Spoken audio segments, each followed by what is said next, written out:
એક રાજા પોતાનો તાકાતવર હાથી લઈ અને નગરમાં ફરવા નીકળ્યો. નગરમાં ફરતો ફરતો ચારે બાજુ આંટા મારતો મારતો નગરની વચ્ચે પહોંચ્યો એટલે એને અવનવા માણસો અને અમીર ગરીબ માણસો પણ જોવા મળ્યા. એટલે હાથીને પોતાના બળ ઉપર બહુ ઘમંડ હતો, અભિમાન હતો, એટલે મન ફાવે એમ ચાલતો હતો. એના રસ્તામાં કોઈ આવતું નહોતું અને એની પૂંછડીથી એક ભિખારીના કટોરાની અંદર કંઈક ખાવાનું હતું અને એની પૂંછડીથી એ કટોરો પડી જાય છે. એટલે ભિખારીને ખોટું લાગે છે કે મારું ખાવાનું ઢોળાઈ દીધું. એટલે હાથીની પૂંછડી ઝાલી અને બેસી જાય છે. ત્યારે હાથી એક કીડી જેટલો પણ ખસી નથી શકતો. હાથી એનું હતું એટલું જોર લગાવે છે પણ હાથી જરાક પણ નથી ખસતો. એટલે રાજા પણ બળ કરાવરાવે છે હાથીને, તો પણ હાથી નથી ખસતો. પછી રાજા પાછું વળીને જોવે છે કે એવું તો શું થયું કે હાથી હલતો નથી.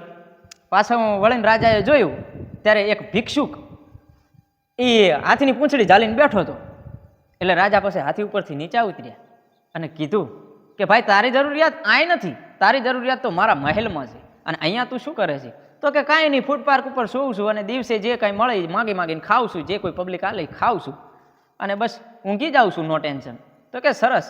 મહેલમાં લઈ જાય એને નવરાઈ ધોરાઈને તૈયાર કર્યો અને કીધું કે તારે અહીંયા કાંઈ કરવાનું નથી, તારે બસ સવાર અને સાંજ ભગવાન માતાજીના દીવા અગરબત્તી અને આરતી આટલી વસ્તુ કરવાની છે. તો કે સારું.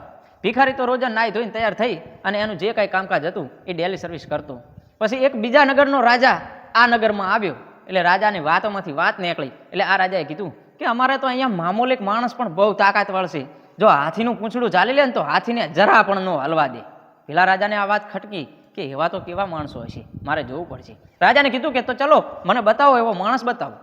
એટલે રાજાએ તો ભાઈ પેલા બીજા માણસને જે અગરબત્તી કરતો તો એ માણસને બોલાવ્યો, એમનો શક્તિશાળી હાથીને બોલાવ્યો અને હાથીનું પૂંછડું પકડાયું. કીધું કે પકડ્યું? તો કે હા બરાબર પકડ્યું, જોજે હો કે છૂટી ન જાય. કે ના છૂટે રાજા. કે હાથીને તો ડચકારો કરતા જ પેલો માણસ તો ઢસેડાવા માંડ્યો.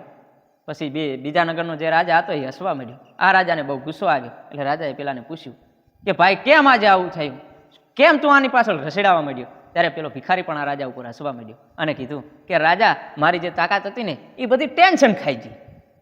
કેમ ટેન્શન ખાઈ ગઈ?